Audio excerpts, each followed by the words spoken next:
The story begins with a convict from the legendary shinobi village of Iwagakure, who is unable to be killed by his executioners, no matter how many ways they try.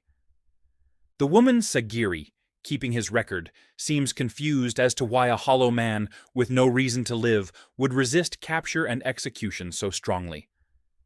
Eventually, she takes it upon herself to grant his death wish, and executioner Sagiri prepares to decapitate the young shinobi. After witnessing him expertly dodge her attacks, she states that she believes his wife is his true reason for living.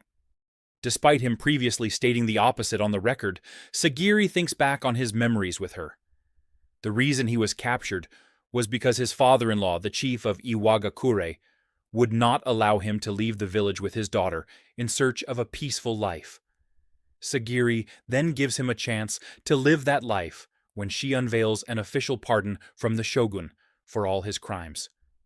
To receive it, he must head to Shinsenkyo, or paradise, and retrieve the immortality-granting Elixir of Life, a mission nobody has ever returned from in One Piece. Tempted by the chance to live a peaceful life with his wife, Gabimaru accepts. After exhibiting his ninjutsu to take out the guards, he and Sagiri head to Edo, where dozens of blindfolded death row criminals are gathered before the shogunate. After hearing their objective, they are shown the only survivor from the island's last expedition. Then, after being told to reduce their numbers, a bloodbath ensues. Gabimaru isn't keen on killing needlessly, but when his attempts to reason fail, the hollow within him emerges, and he tears through criminals like scrap paper, staining the beach with blood. 10 criminals remain for the expedition, each assigned a Yamada Asaemon executioner to keep them in line. Apparently, the chief of Iwagakure had acquired an elixir long ago that granted immortality. Upon arriving on the island, Gabimaru is attacked by another criminal. After tying his hands together, he begins what some might call a fight, others a slaughter. Sagiri demands he follow the rules and keep his hands bound. Almost no time has passed since landing, and already many are dead. Gabimaru nearly adds Sagiri to that list while fighting her. Torn between the brutal teachings of his chief and the gentle influence of his wife, Gabimaru ultimately refuses to kill Sagiri. She witnesses his inner struggle and agrees to overlook his crimes if he promises to stay true to his emotions. Across the island, strange insects and creatures attack the intruders. Gabimaru uses his ninjutsu to save Sagiri.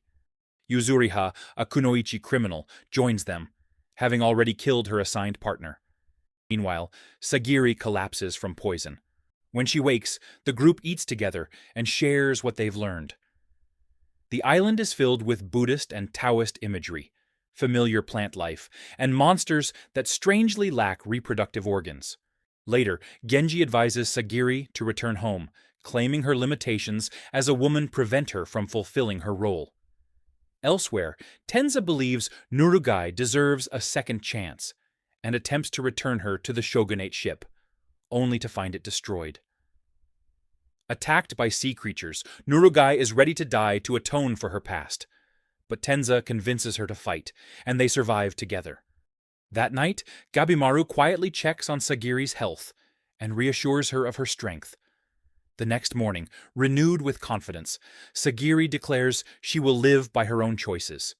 Genji disagrees, and moments later, he is fatally wounded by an enemy. Accepting Sagiri fully, he entrusts her with his sword before dying. A massive giant Rokurota appears, consuming both humans and damage alike. Gabimaru battles it head-on, while Sagiri, using the burning forest and Genji's blade, decapitates the monster in a single clean strike, free of fear or hesitation. Elsewhere, bandit leader Chobe Aza and his brother Aza Toma confront bizarre creatures. The brothers later stumble upon two beings who shift genders before their eyes. Even after Chobe Aza lands a killing blow, the creature regenerates and throws them into a pit to rot. Back with the main group, a strange girl named Mei watches from afar. Gabimaru chases her, while Yuzuriha handles the tree guarding her. The tree, Hoko offers knowledge in exchange for Mei's return. He explains that the island is truly Shinsenkyo, ruled by godlike beings called the Tensen. Meanwhile, Tenza's master sacrifices himself to protect Nurugai, leaving Tenza to face a Tensen alone. Accepting death, he repays his master's kindness with his final stand. Later, Gabimaru ventures toward Horai alone, facing the same Tensen that killed Tenza. Despite breaking its neck and setting it ablaze, it continues fighting. After an exhausting battle, the creature transforms into a massive flower, until Mei saves Gabimaru using her power. Gabimaru later woke up near Mei, confronted by Fuchi and Tamiya. Weak from battle, he suggests cooperation. Mei explains Tao, though the island clearly needs better education. Across the island, survivors are attacked by Doshi. Chobe Aza grows stronger through battle, developing Tao and killing one, though he begins transforming into something else. Mei is revealed to be vital to the Tensen's mastery of Tao due to her yin energy. The group fights back, and with Mei's help, Gabimaru unlocks the balance of strong and weak Tao. Meanwhile, Sagiri, Yuzuriha, and Nurugai reach Horai and face another Tensen. Combining their skills, Sagiri destroys its tanden, killing it permanently. Tenza's master returns, now powerful enough to face a Tensen, ultimately ending its 1,000-year existence. Elsewhere, Gabimaru awakens confused, his Tao incomplete and mind strained.